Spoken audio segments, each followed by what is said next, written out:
Olá, queridas, sejam muito bem-vindas ao curso Mulheres da Verdade. Eu sou a Thaís, essa é a nossa primeira aula e nós vamos conversar sobre discipulado.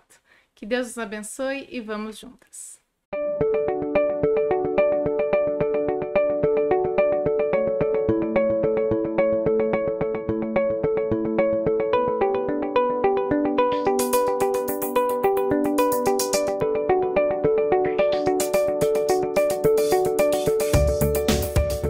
Discipulado. Ser e fazer discípulos.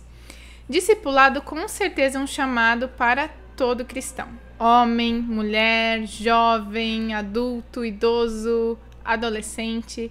Independente da sua idade, o discipulado é um chamado para você se você de fato teve sua vida rendida a Jesus Cristo. A gente vai estudar um pouquinho sobre o que é ser e fazer discípulo e mais para o final do nosso tempo de conversa aqui a gente vai trazer isso para o universo feminino. Por que a gente vai conversar especificamente sobre o discipulado para mulheres, tá bom? Então a gente vai começar conversando um pouquinho sobre o que as escrituras falam sobre o discipulado e depois a gente traz isso aqui para nós, para as mulheres. Então, em primeiro lugar, vamos pensar sobre o que quer dizer ser e fazer discípulos. Nós conversamos um pouquinho, né, na aula introdutória, e aqui a gente vai aprofundar um pouco mais, ver o que a palavra fala, trazer versículos, refletir sobre alguns versículos, né? Antes de tudo, um discípulo de Jesus precisa assumir o custo de ser um discípulo, né? Deixar que Jesus Cristo ocupe a centralidade do seu coração. Ser um discípulo custa tudo. Custa sacrificar aquilo que a nossa carne ama e deseja.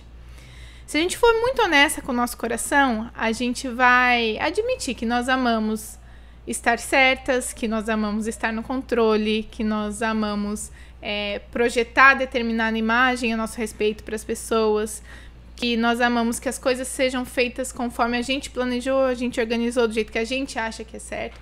A gente ama muitas coisas. E às vezes a gente deixa com que a nossa carne, com suas paixões, entre outras, que eu só citei algumas aqui, domine o nosso coração. Quando a gente fala de ser um discípulo, é tirar essa centralidade de nós e render essa centralidade a Jesus Cristo, né? Nós temos aí o texto de Lucas 9:23, em que Jesus vai dizer assim: se alguém quiser acompanhar-me, negue-se a si mesmo, tome diariamente a sua cruz e siga-me. Por causa do pecado, as nossas inclinações naturais e as nossas atitudes e reações terão sempre em vista as nossas necessidades, as nossas carências e o nosso egoísmo. Por causa do pecado, a gente tende a fazer a nossa vida ser a nosso respeito. E a gente precisa cuidar até mesmo com as reações, porque às vezes a gente se justifica nas nossas reações por causa da atitude do outro ou por causa de determinada circunstância, mas até nossas reações elas podem ser pecaminosas. A gente vai estudar melhor isso em outras aulas, mas só para a gente refletir um pouco aqui.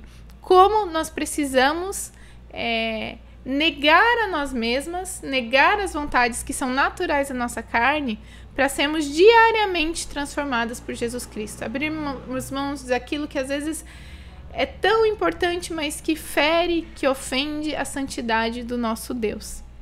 O Jonas Madureira, um pastor brasileiro, ele vai dizer assim: os discípulos de Jesus são como plantas que foram removidas com raízes da sua cultura egocêntrica e que em seguida foram transplantadas para a cultura cristocêntrica do reino de Deus. Pela graça de Jesus, fomos arrancadas da nossa cultura, que cultua o próprio eu, e nós fomos transplantadas, fomos plantadas numa outra terra, que é a cultura cristocêntrica, que aponta para Jesus Cristo. Mas esse processo, ele demanda tempo de transformação.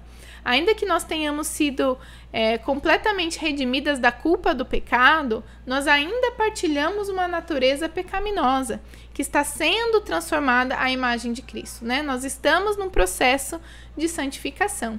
E ser uma discípula de Cristo, ela é imitar o Mestre e viver esse processo todos os dias. Quando Paulo fala esse versículo aí, combati o bom combate, terminei a corrida, guardei a fé, é um versículo muito conhecido, Mas o que passa desapercebido pra gente é que, por exemplo, essa palavrinha ali, corrida, quando a gente vai estudar no original, vai ver a palavrinha que Paulo usou ali, a palavra que ele usou tem a mesma raiz para a palavra agonia. O que eu quero dizer com isso? Que quando Paulo está dizendo que ele está terminando a corrida dele aqui nesse mundo, né? Ele estava dizendo que a sua vida estava chegando ao fim. Ele estava dizendo que a jornada dele nessa terra estava chegando ao fim, mas que essa jornada foi marcada por agonia. A vida cristã não é para ser uma vida fácil, né? A luta contra a nossa própria carne, contra as nossas próprias vontades, ela é ferrenha quando a gente é honesto em admitir o que tem lá no mais profundo do nosso coração.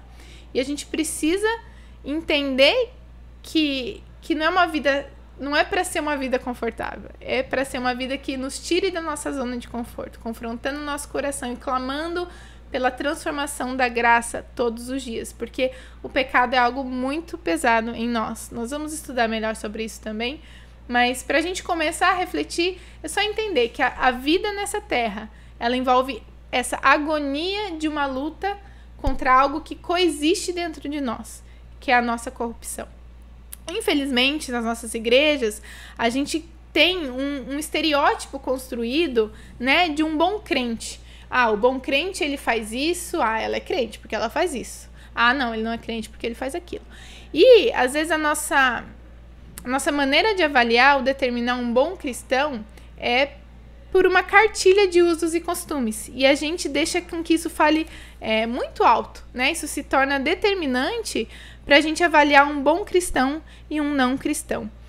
E no Sermão do Monte, Jesus combateu severamente essa ideia, né? Ele combateu o legalismo, a gente chama isso de legalismo, quando a gente avalia alguém por aquilo que ele faz, ou quando alguém tenta alcançar o favor de Deus simplesmente por aquilo que ele faz. Jesus vai dizer que qualquer atitude boa que alguém tiver por ela mesma, se a atitude é atitude pela atitude, é uma atitude vazia, né? Se a atitude que a gente demonstra externamente não for a consequência de um coração transformado, ela é uma atitude vazia que não tem sentido algum. Nós, como cristãos, buscamos fazer o que é certo como expressão de um coração transformado, de um coração rendido, mas de um coração que também entende sua pecaminosidade, que também sabe que vai pecar, que vai cair em alguns momentos, né? Nós lutamos por viver o que é certo para a glória de Deus, mas nós não construímos uma imagem de um crente perfeito que só faz o que é certo porque agora nós somos superiores. Muito pelo contrário, os cristãos devem ser os primeiros a admitirem sua pecaminosidade, sua corrupção, que precisa ser rendida aos pés da cruz de Jesus. O que se passa dentro do nosso coração, nas mais profundas entranhas, né, da nossa mente, da nossa alma, é isso que reflete verdadeiramente quem nós somos. É aquilo que nós pensamos, aquilo que a nossa carne deseja, e que nem sempre a gente tem coragem de falar em voz alta, de deixar que os outros descubram. E é exatamente ali que o Evangelho precisa reinar. Nós precisamos ser discípulos de Jesus Cristo, a começar da transformação do nosso coração. A graça de Jesus precisa transformar o que está aqui dentro, para que então aquilo que vem para fora, as nossas atitudes, aquilo que é externo, seja apenas uma expressão muito sincera do que está aqui dentro, né? Esse lugar fundo aí no seu coração, somente o Senhor do Universo e você conseguem sondar. E muitas vezes a gente tem a visão ofuscada, mas Ele enxerga profundamente lá no nosso coração. Ser um discípulo de Cristo tem a ver com uma transformação do coração. Guarde isso. Ser uma discípula de Cristo tem a ver com uma transformação muito profunda do nosso coração. Então, primeiro ponto do discipulado é isso. Nós precisamos ser discípulas rendidas ao nosso Senhor, entendendo que Ele enxerga o nosso coração, que Ele enxerga fundo os nossos pensamentos. E a graça de Deus, o Evangelho de Deus precisa começar a transformar do lado de dentro. O segundo aspecto, então, do discipulado é fazer discípulos. Quando a gente fala de fazer discípulos, provavelmente é esse versículo aí que vem à sua mente, né? Um versículo bem conhecido que a gente chama da grande comissão. São palavras finais de Jesus um pouco antes de voltar para o Pai. E ele vai dizer assim: portanto, vão e façam discípulos de todas as nações, batizando-os em nome do Pai, do Filho e do Espírito Santo, ensinando-os a obedecer a tudo que eu ordenei a vocês, e eu estarei sempre com vocês até o fim dos tempos. Mateus 28, 19 a 20. É um versículo muito importante, muito especial, mas nem sempre nós damos atenção devida à segunda parte do versículo, que vai dizer ali: ensinando-os a obedecer a tudo que eu ordenei a vocês. Imagine o seguinte cenário: um casal que teve um bebezinho resolve viajar e deixar o bebezinho sozinho em casa. Eu tenho agora, né, um bebê ali de 1 ano e 4 meses. Imagine vocês que eu, meu marido, o João, a gente resolve viajar, porque afinal ele já tem 1 ano e 4 meses.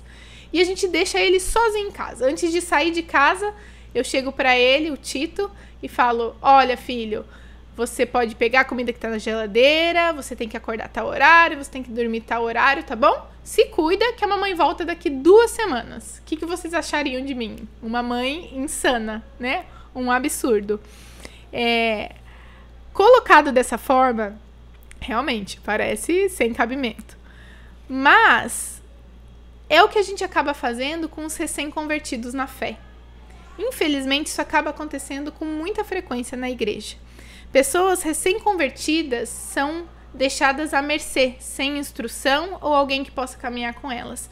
E o que nós esperamos dessas pessoas é que amadureçam e correspondam às expectativas de serem bons cristãos, boas cristãs, que vivam vidas piedosas, mas ninguém lhes ajuda nessa caminhada de aprender a ter um coração transformado, de aprender a buscar na palavra de Deus as ferramentas que precisa, de aprender a depender do próprio Deus para essa jornada de transformação, né?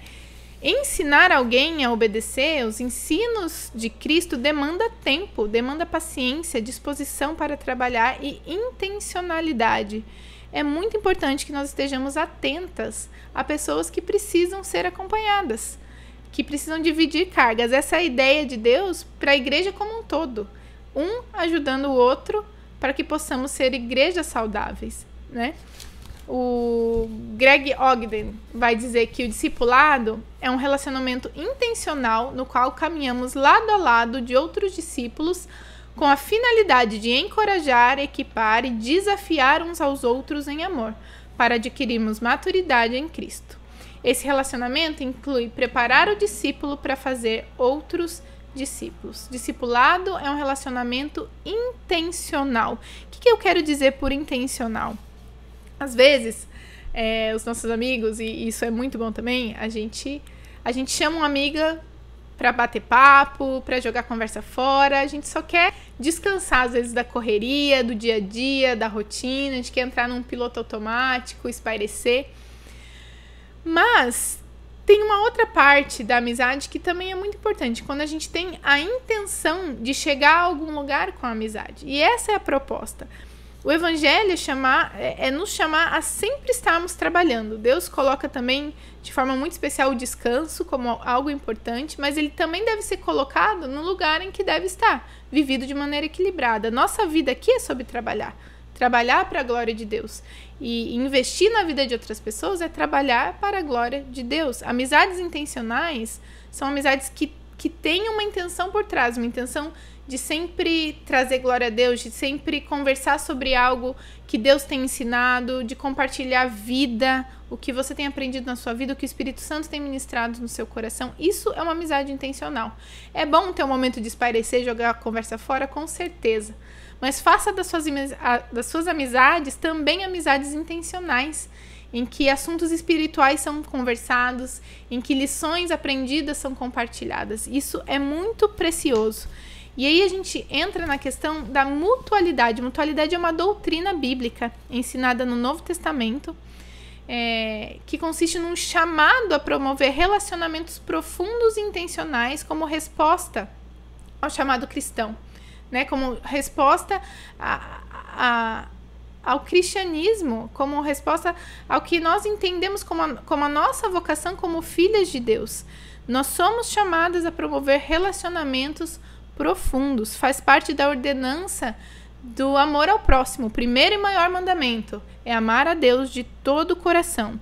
Em seguida vem amar ao próximo. Isso é a essência do evangelho. E como a gente pode viver essa essência? Promovendo relacionamentos sadios, promovendo relacionamentos intencionais, onde ora nós somos abençoadores, nós abençoamos pessoas, ora nós recebemos palavras de bênção, nós somos abençoadas por histórias, lutas e vidas compartilhadas. Essa é a ideia. E aí a gente pode entender que os relacionamentos eles são ferramentas dadas por Deus para aperfeiçoar os seus filhos. E aí, vamos pensar na igreja. A igreja é um ajuntamento de pessoas diferentes, de opiniões diferentes, de maneiras de pensar diferentes, de instrução diferentes, de às vezes até cultura diferente, né? Um é descendente de determinada cultura, o outro viveu em tal país, enfim. É um ajuntamento de pessoas diferentes. Mas o que a gente precisa mostrar para o mundo e viver até mesmo dentro da igreja, ensinar uns aos outros, é que o que nos une é muito maior do que aquilo que nos diferencia. O amor de Deus nos une. Então, até mesmo se você considera se relacionar com determinada pessoa que seja algo difícil, ou se você considere determinada pessoa uma pessoa difícil de lidar, considere que Deus pode e quer usar aquela pessoa difícil, que pensa diferente de você, que discorda de você, para moldar o seu caráter, para te ensinar a ser humilde, para te ensinar a viver os princípios que Ele mesmo coloca como essenciais para os relacionamentos. Relacionamentos são ferramentas dadas por Deus para aperfeiçoar seus filhos. E quando a gente se dispõe a viver isso, negando o nosso próprio coração, se doando pelo outro, a gente aprende a viver a unidade na diversidade. O amor que nos une é muito maior do que as características que nos diferenciam uns dos outros. E aí tem esse texto muito especial também sobre mutualidade, que vai dizer assim, Hebreus 3, de 12 a 14. Cuidado, irmãos, para que nenhum de vocês tenha um coração perverso e incrédulo, que se afaste do Deus vivo. Ao contrário, encorajem-se uns aos outros todos os dias durante o tempo que se chama hoje, de modo que nenhum de vocês seja endurecido pelo engano do pecado, pois passamos a ser participantes de Cristo, desde que, de fato, nos apeguemos até o fim à confiança que tivemos no princípio. Acho que um ponto importante para a gente considerar. O autor de Hebreus aqui está falando com cristãos. Por quê? Como que a gente sabe isso? Ele chama as pessoas para quem ele está destinando essa carta, ele chama essas pessoas de irmãos. Irmãos por quê? Irmãos em Cristo. Pessoas que tiveram seus corações quebrantados também pela fé, que foram transformados e redimidos pela fé. Cuidado, irmãos, para que nenhum de vocês tenha um coração perverso e incrédulo. Sabe o que a gente pode entender disso? Que um cristão verdadeiro, que de fato entendeu a salvação, pode ter um coração endurecido pelo pecado. Ele pode ter um coração perverso e incrédulo que se afasta do Deus vivo. Às vezes a gente conversando, sobre pessoas que se afastaram da igreja, se afastaram do convívio da igreja. Muitas vezes a gente questiona a salvação das pessoas e a verdade é que só Deus pode sondar isso. Porque um cristão verdadeiro também pode ter o coração endurecido pelo pecado. Isso é algo muito sério. A gente pode também se afastar de Deus aos poucos sem estar completamente ciente disso, porque se a gente vai abrindo brecha, se a gente vai permitindo que o pecado consuma áreas da nossa vida, o nosso coração vai se endurecendo e perde a sensibilidade. E olha qual é a ferramenta que Deus dá para que a gente lute contra isso, para que nós não tenhamos o coração endurecido pelo engano do pecado, são os relacionamentos. Olha o que ele vai dizer, encorajem-se uns aos outros todos os dias durante o tempo que se chama hoje. Encorajem-se uns aos outros. Os relacionamentos, a mutualidade, a vida vivida em conjunto é uma ferramenta de Deus para que nós não sejamos endurecidas pelo pecado. Os relacionamentos têm esse propósito na nossa vida. Eu gosto de uma ilustração que eu vi certa vez do jeans rasgado. Imagina que você se arrumou toda para sair de casa, colocou lá um jeans bem bonito e você saiu para uma festa de aniversário. E chegando lá, uma amiga chega de lado, de canto, te puxa bem no cantinho e fala: olha, amiga, eu acho que o seu jeans aí atrás, o seu bolso da calça tá rasgado. você não consegue ver, porque o bolso está na parte de trás. Você não consegue virar o rosto o suficiente para enxergar, mas a sua amiga foi capaz de enxergar que o seu jeans estava rasgado. É mais ou menos essa ideia. Às vezes, amigos, irmãos na fé, pessoas que com quem podemos compartilhar a vida, vão ser capazes de discernir melhor sobre algumas circunstâncias da nossa vida do que nós mesmos. Pessoas tementes a Deus, né, em comunhão com Deus, que vão nos falar com amor. Elas podem ser capazes de enxergar fatos que nós mesmas não somos capazes de enxergar. Então, essa é a importância de partilhar a vida, de se permitir partilhar a vida com uma irmã na fé. Outro texto também muito especial é o de 2 Coríntios 1, de 3 a 5, vai dizer assim: Bendito seja o Deus e Pai de nosso Senhor Jesus Cristo, Pai das misericórdias e Deus de toda consolação, que nos consola em todas as nossas tribulações, para que com a consolação que recebemos de Deus possamos consolar os que estão passando por tribulações, pois assim como os sofrimentos de Cristo transbordam sobre nós, também por meio de Cristo transborda a nossa consolação. Em Cristo, nosso sofrimento ganha um propósito. O nosso sofrimento não é para o nosso desespero, mas é para a gente entender que quando a gente sofre, a gente se torna um solo fértil para ouvir Deus falar. Quando a gente lida com a nossa fragilidade, parece que a gente fica mais sensível para ser moldado pelo agir de Deus. Mas também, quando a gente recebe a consolação de Deus, um propósito que nós ganhamos com o nosso sofrimento é poder consolar outros irmãos da fé com as consolações que nós recebemos. Cristo é glorificado quando nós lidamos com o sofrimento de maneira bíblica. E a gente pode pensar sobre essa questão também, né? A gente falou primeiro, fazer discípulos está relacionado à mutualidade. E também fazer discípulos está relacionado a evangelismo. Discipulado é o modelo evangelístico ensinado por Jesus. Se a gente for pensar, refletir, Jesus trouxe para perto de si 11 discípulos e para ainda mais perto, 3 discípulos. Ele escolheu pessoas e transmitiu-lhes o seu exemplo de vida. Ele compartilhou de sua vida com a vida desses homens. E esses homens depois propagaram o evangelho. Eles transmitiram a palavra a outras pessoas. Jesus investiu sua vida em se envolver pessoalmente, intimamente com esses discípulos, para que da sua própria vida esses discípulos pudessem aprender.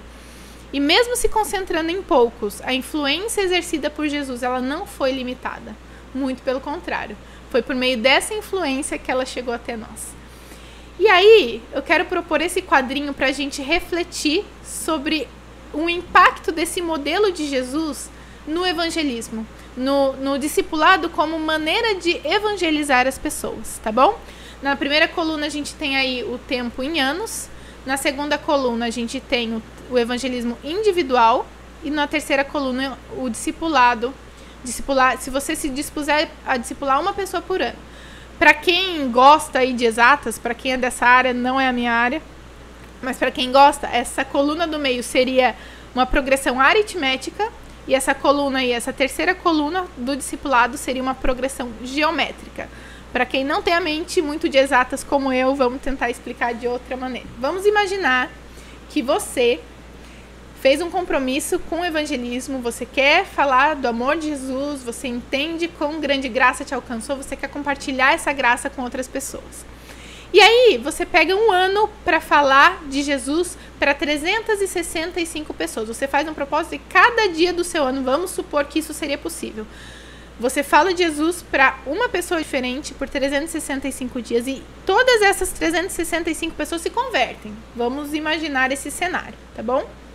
Ou vamos pensar numa outra estratégia em que você escolhe uma pessoa como um alvo evangelístico e você se dispõe a investir na vida dessa pessoa por um ano. Por um ano você vai investir, você vai falar do amor de Deus, essa pessoa se converte e aí você se dispõe a aprofundá-la nas bases cristãs, a ajudar a estudar a palavra de Deus com ela para que ela aprenda e amadureça na fé.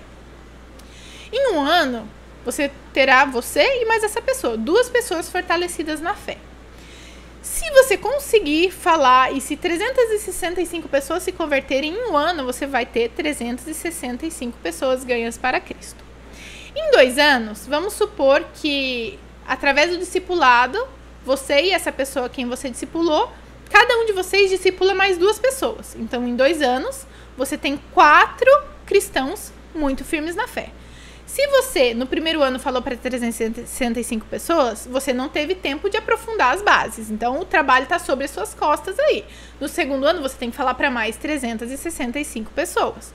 E aí, o número, então, passa a 730 pessoas convertidas. Isso, ao longo dos anos, em 3 anos, passa para 1.095 pessoas, se você falar de Jesus para uma pessoa por dia. E num discipulado pessoal, você tem 8 cristãos maduros na fé, fortalecidos, aprofundados na palavra. Ao longo de 32 anos, olha o resultado. Parece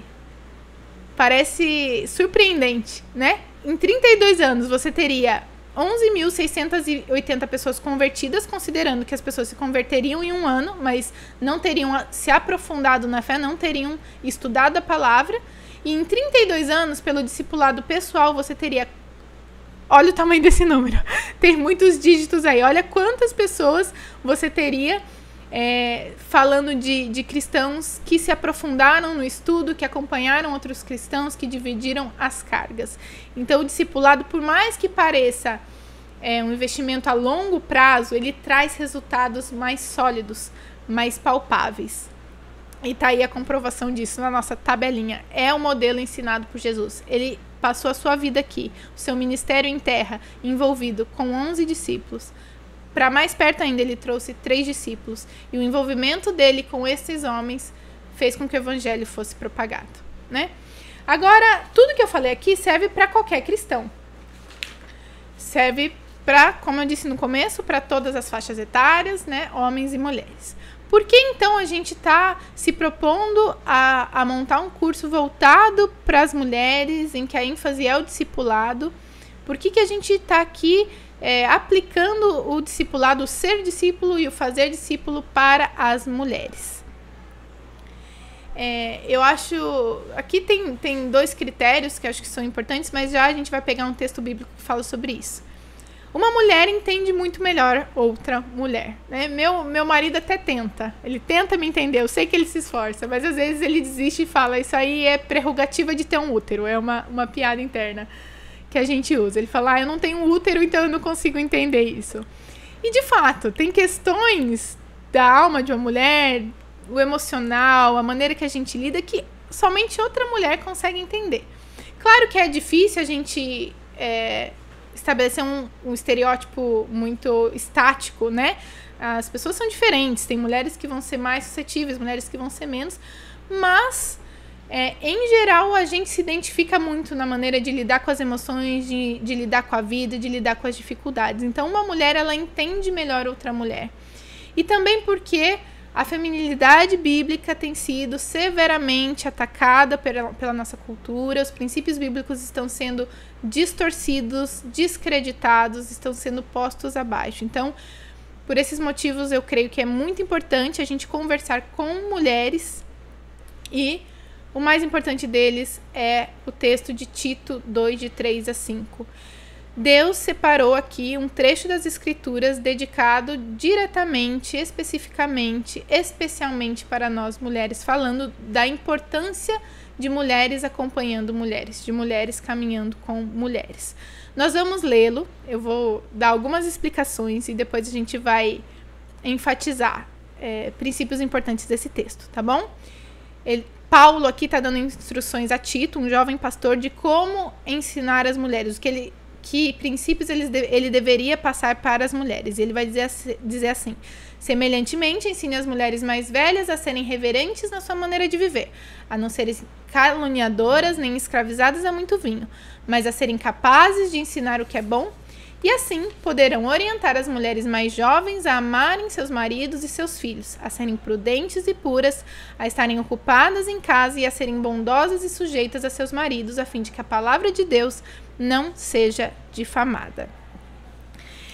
Em primeiro lugar, irmãs, eu queria pedir para que você tivesse um coração muito humilde para ler esse texto, tá? Tem verdades muito preciosas aqui e tem sido um texto muito difícil de abordar hoje em dia. porque, infelizmente, algumas ideologias aí de fora têm permeado a mente das mulheres, até mesmo dentro da igreja. Se algo no seu estômago se revirou a ler esse texto, se você não gostou de alguma coisa, eu peço com muito amor que você mantenha uma postura humilde, de lembrar que isso aqui é palavra de Deus, de que Deus é um Deus bom, amoroso, que te redimiu do seu pecado. Esse Deus jamais daria para você uma posição depreciativa. Ele tem algo muito especial para nós mulheres, isso não nos coloca de maneira inferior. E se de alguma maneira você se contorceu a ler isso aqui, consulte seu próprio coração, peça a orientação do Senhor, porque Ele é bom, a verdade, o padrão de verdade é dele, e nós precisamos estar submetidas a esse entendimento, né? Nós precisamos entender que o que Deus tem para nós é sempre o melhor. O que o texto está falando aqui, ele não está dizendo que uma mulher não pode trabalhar fora, tá bom? Não é isso, que uma mulher não pode ter uma carreira. Tem mulheres muito valorosas na Bíblia que tinham trabalhos remunerados como maneira do seu sustento. Não é esse o ponto aqui. O ponto aqui é que Paulo viu ali a necessidade de instruir as mulheres a valorizarem os seus lares. E como naquele tempo tinha essa necessidade, hoje nós também temos. Nós precisamos aprender a valorizar o nosso lar como nosso principal lugar de trabalho. Independente se você é dona de casa ou se você trabalha fora, o seu principal lugar de trabalho, onde você deve servir com toda excelência, é a sua casa. As jovens esposas cristãs devem se alegrar com essa vida, o que é particularmente muito desafiador numa cultura que despreza a vida doméstica e numa sociedade em que o servir por amor de maneira altruísta tem sido severamente atacado. Essa é a ênfase do texto, tá bom? Nada mais do que isso. Nós mulheres precisamos lutar com a tentação tanto da preguiça, de trabalhar dentro de casa, quanto de ficar super ocupada em outros lugares que não sejam a nossa casa. Nossa casa é um lugar especial, onde Deus nos coloca como edificadoras. Deus fala isso das mulheres, é a mulher quem edifica a sua casa. Deus está dando um princípio aqui especialmente destinado às mulheres. Edificar a casa é promover no ambiente do lar um lugar propício para o desenvolvimento de relacionamentos saudáveis e de uma vida cristã viva, onde se vive a dependência de Deus. Essa função é nossa, de promover esse ambiente favorável a esse tipo de circunstância. E é uma função muito especial. Deus nos dá essa função como mulheres. Cabe a mim, cabe a você, e para isso nós precisamos aprender a amar e valorizar os nossos lares. O texto fala sobre submissão, a gente não tem tempo para conversar sobre isso aqui, mas vai ter uma aula especificamente destinada para a gente conversar disso, tá bom? Mas entendam como um texto de amor, de cuidado especial para nós mulheres. A mutualidade é um tema cristão, é um tema bíblico, está presente em vários trechos, né? Quando as escrituras falam de uns aos outros, mas aqui Deus tem o cuidado de destinar essa instrução especificamente para nós mulheres, não é destinado para nenhum outro grupo, somente para nós. Então tem algo muito especial para nós aqui. Então Tito dá ali, o texto de Tito, né, dá a ênfase quanto ao discipulado, a instrução de mulheres mais novas, de mulheres mais velhas instruírem as mais novas, como isso é importante. E a gente pode tirar um princípio daí também, de às vezes uma mulher que já está há mais tempo na fé poder ajudar uma mulher que está há menos tempo na fé. Também tem esse princípio que a gente pode aplicar aí para uma mulher casada, para uma mulher solteira, para uma adolescente. Nós sempre podemos investir na vida de outra mulher. É um princípio deixado a nós.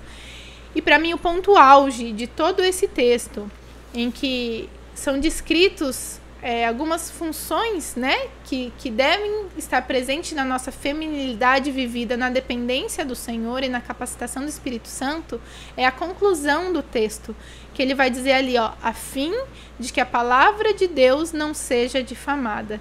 A fim de que a palavra de Deus não seja difamada. Olha a responsabilidade que está repousada nas nossas mãos. Isso também não é dito em nenhum outro trecho. É dito aqui da feminilidade que deve ser vivida de acordo com o padrão bíblico, com base no amor ao lar, no servir por amor isso deve ser vivido por nós mulheres para que a palavra de Deus não seja difamada. Essa responsabilidade repousa sobre mim, repousa sobre você. E daí a importância de nós buscarmos cuidar umas das outras, de nós estudarmos a Bíblia juntas, de nós vivemos a palavra como testemunho de que vale a pena, de que a palavra de Deus é a verdade para as nossas vidas, é a verdade para esse mundo de mentiras. Por fim, já caminhamos aqui para o final do nosso tempo, falar um pouquinho sobre o caráter da discipuladora. E aqui a gente vai falar de 3 textos rapidinho. 2 Timóteo 2,15 fala: procura apresentar-se a Deus aprovado como obreiro que não tem do que se envergonhar e que maneja corretamente a palavra da verdade. Deus dispôs de sua palavra nas nossas mãos. Nós temos a palavra do Senhor acessível. A nossa responsabilidade é manejá-la corretamente, é conhecer as Escrituras. Muitas vezes a gente peca, muitas vezes a gente desfalece por circunstâncias das nossas vidas porque a gente não conhece, a gente não domina bem o conhecimento das Escrituras. Nós temos a responsabilidade diante de Deus de conhecer o que Ele deu a conhecer de si mesmo por meio das Escrituras. 1 Coríntios 11:1 tornem-se meus imitadores como eu sou de Cristo. Palavras de Paulo. E Paulo vai dizer, em outro texto, que ele era o pior dos pecadores. Então ele não está se colocando aqui de maneira superior, mas ele está dizendo: olhem como eu lido com o pecado, como eu luto na minha caminhada, na minha jornada, na minha corrida, lembrando da palavrinha agonia, como eu estou aqui lidando na minha agonia dessa jornada. Sejam meus imitadores, porque eu tenho rendido meu coração a Cristo, eu tenho dependido de Cristo, e essa deve ser a marca que deve ser imitada, né? É muito importante que a discipuladora cuide da sua vida pessoal. Se você se dispor a cuidar da vida de alguém, a discipular, e você deve fazer isso por amor a Deus, porque é importante para a saúde da igreja, cuide da sua vida pessoal e espiritual. Não é para você carregar o peso de ser perfeita, assim como Paulo não carregava. Ele disse que era o pior dos pecadores. Mas é que você evidencie a sua luta para viver o que Deus colocou para você de vida cristã, que você evidencie a sua luta contra o pecado, a sua busca por comunhão e intimidade com o Deus que te criou, que te sustenta. É isso que precisa ser evidente. Não é esconder as nossas fraquezas, mas é mostrar como nas nossas fraquezas Deus é glorificado e Deus pode agir profundamente nos nossos corações. E o terceiro texto, 1 Coríntios 9, todos os que competem nos jogos se submetem a um treinamento rigoroso para obter uma coroa que logo perece, mas nós o fazemos para ganhar uma coroa que dura para sempre. Sendo assim, não corro como quem corre sem alvo e não luto como quem esmurra o ar, mas esmurro o meu corpo e faço dele meu escravo, para que depois de ter pregado a outros, eu mesma não venha a ser reprovado. Paulo tinha consciência da responsabilidade que era ministrar a outros. Olha o finzinho que está sublinhado ali. Esmurro o meu próprio corpo e faço dele meu escravo. Ele está descrevendo como é árdua a luta contra o pecado, para que, depois de ter pregado a outros, eu mesmo não venha a ser reprovado. Essa é a responsabilidade que nós temos ao nos dispor a ministrar a vida de outras. Que nós busquemos com muita sinceridade e com muito afinco, né? Temos uma vida pessoal com Deus, uma vida de intimidade, sempre nos debruçando sobre sua palavra. Para a gente terminar, algumas considerações sobre discipular alguém, tá bom? Você pode discipular alguém por meio de um programa formal, por exemplo, vamos nos encontrar 2 vezes por mês, de 15 em 15 dias, ou pode ser informal, você pode chamar alguém para sua casa e ali ter conversas intencionais, desenvolver uma amizade intencional, ou simplesmente caminhar com amigas que já dividem a fé com você e fazer dessas amizades algo mais intencional, em que vocês compartilham sobre Deus, em que conversam mais sobre assuntos espirituais. A pessoa que você discipular, ela não é um objeto de estudo, né? Não é para você ficar analisando as áreas da vida dela, ver o que ela está fazendo de certo, fazendo de errado. Não. É para ser uma caminhada conjunta, é para ser leve. É para você ganhar a confiança dessa pessoa e ganhar o direito de ser ouvida. Escute o que essa pessoa tem a dizer, divida a vida, compartilhe a sua vida, escute sobre a vida dela e aos pouquinhos vá ganhando a confiança para essa pessoa olhar para você e ver, poxa, eu vejo que o evangelho faz diferença na vida dessa mulher e eu quero isso para mim. Nunca fique estarrecida com alguma confissão de pecado. O pecado é muito sujo, uma pessoa pode chegar a um fundo do poço realmente muito profundo e difícil de sair, e você pode ser instrumento da graça de Deus na vida dela. Seja firme quanto ao pecado, mas sempre ministre graça. Nós somos dispenseiras da graça de Deus, é a isso que somos chamados, né? Precisamos ser firmes quanto ao pecado, mas onde abunda o pecado, superabunda a graça. Muito maior do que o nosso pecado é a graça de Deus que nos limpa e nos restaura. Você não tem que ter todas as respostas. Se não souber, busque ajuda, seja honesta, tá bom? Você não está cultivando a dependência de alguém sobre você, tá? As pessoas são carentes e às vezes elas vão depositar essa carência em você. Lembre-se que isso é uma área em que precisa ser ministrada na vida da pessoa também. A carência dela deve ser sanada, suprida somente em Jesus Cristo. E o tempo de duração do discipulado é muito relativo. Se for uma amizade, pode ser para a vida inteira.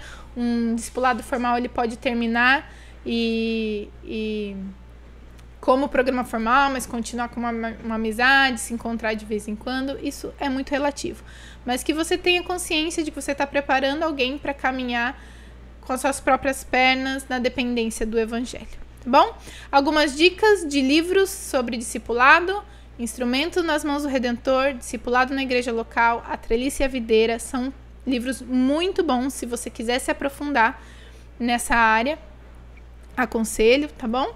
E por fim, algumas propostas aí para discussão em grupo pequeno. Vou deixar aí para você tirar um print, para você pausar o vídeo e refletir um pouquinho nessas propostas. Responda para você, reflita pessoalmente, mas também tenha em mente tudo que você refletir a respeito disso para conversar em grupo, para se ajudarem também, né? Como discípulas de Cristo, ajudando umas às outras, tá bom?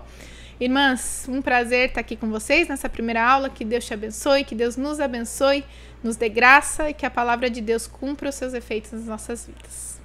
Até a próxima.